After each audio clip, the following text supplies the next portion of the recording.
«Пап, ну скоро уже».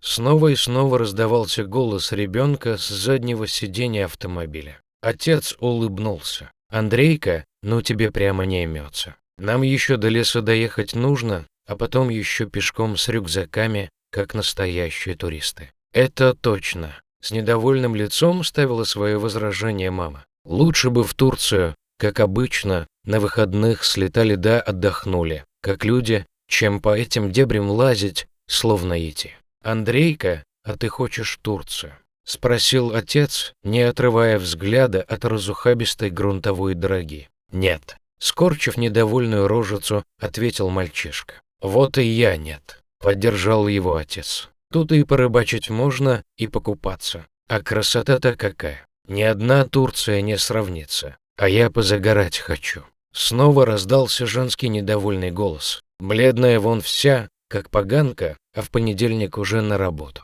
«Так и загорай, кто ж тебе не дает?» Изумленно пожал плечами отец семейства. «Или ты думаешь, у нас солнце какое-то другое, импортозамещенное?» Рассмеялся он. Женщина скорчила гримасу неудачной шутки мужа и отвернулась в окно автомобиля, за которым уже начался густой таежный лес. Потом они еще примерно полчаса шли по тайге, прежде чем открылся сказочный вид на лесное озеро. Здесь и правда было настолько красиво, что даже избалованная заграничным отдыхом женщина была рада, что пришли они именно сюда. Водная гладь казалась просто стеклянной, отражая в себе высокое голубое небо с бегущими по нему редкими облачками. Стройные сосны окружали водоем со всех сторон, заодно даря чистейший прозрачный воздух, который хотелось просто пить. А луговые цветы щедро украшали берега этого чудесного места. Озеро так и просилось на холст какого-нибудь великого художника.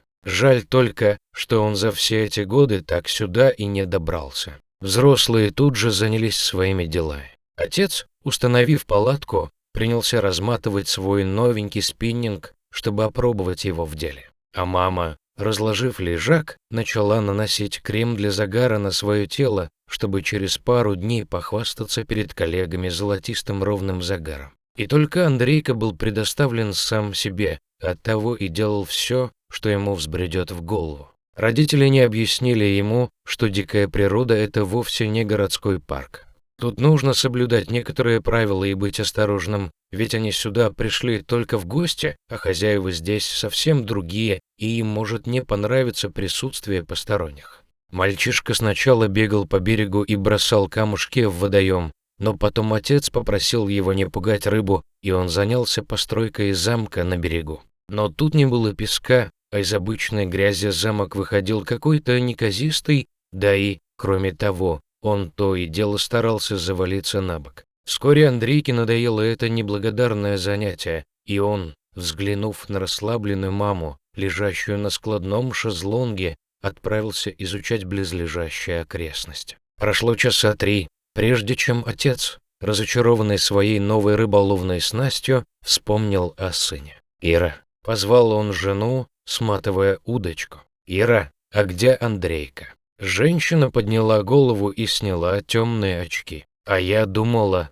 он с тобой. Ты же отец, ты должен присматривать». Мужчина раздраженно откинул от себя спиннинг и, подойдя к палатке, заглянул в нее. Андрейка сидел там, над раскрытым рюкзаком с продуктами.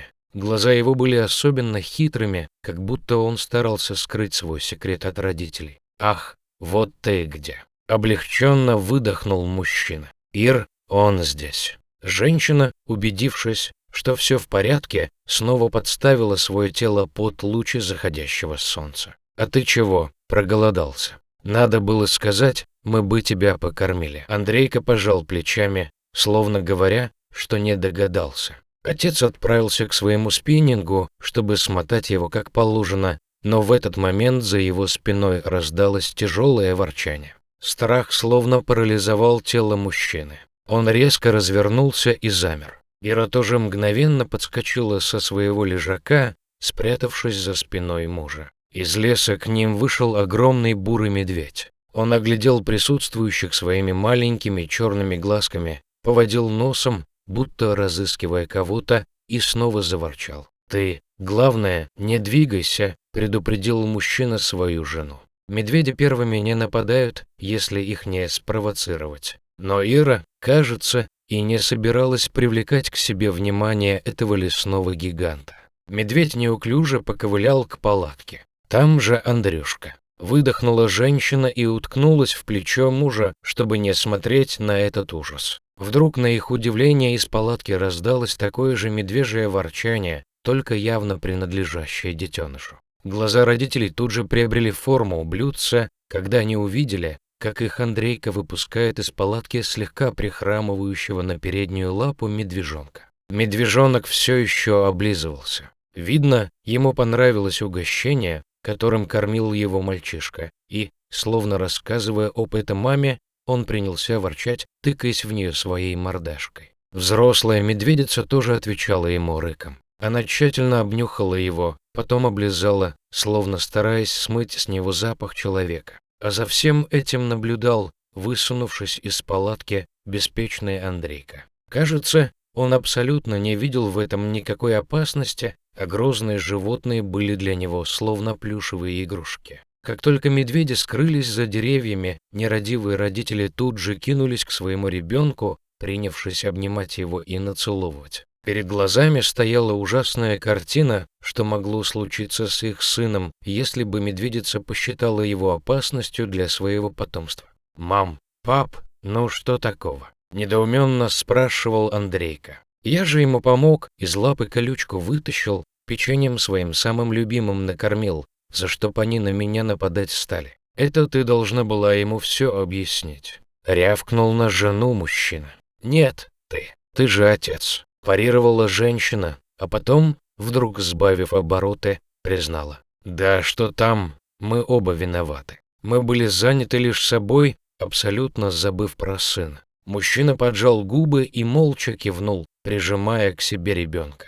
Он понимал, что на этот раз его жена полностью права. Решив не испытывать судьбу, молодые люди свернули свой лагерь и отправились в обратный путь, чтобы больше не подвергать опасности ни своей жизни, ни тем более жизни единственного сына. «Пап, мам, а вы мне действительно все расскажете и объясните?» Следуя за родителями, не унимался мальчонка. «Конечно, сынок, все, что знаем, и даже больше». Потрепав ребенка по волосам, ответил мужчина. «Мы тебя теперь ни на шаг не отпустим», подтвердила мама, покрепче сжав ладошку самого любимого ее человечка на этой планете. Кажется, благодаря этой невероятной истории молодые родители наконец осознали, что такое быть семьей. Ведь мало просто жить вместе. Нужно еще уметь жить одной жизнью на всех членов семьи.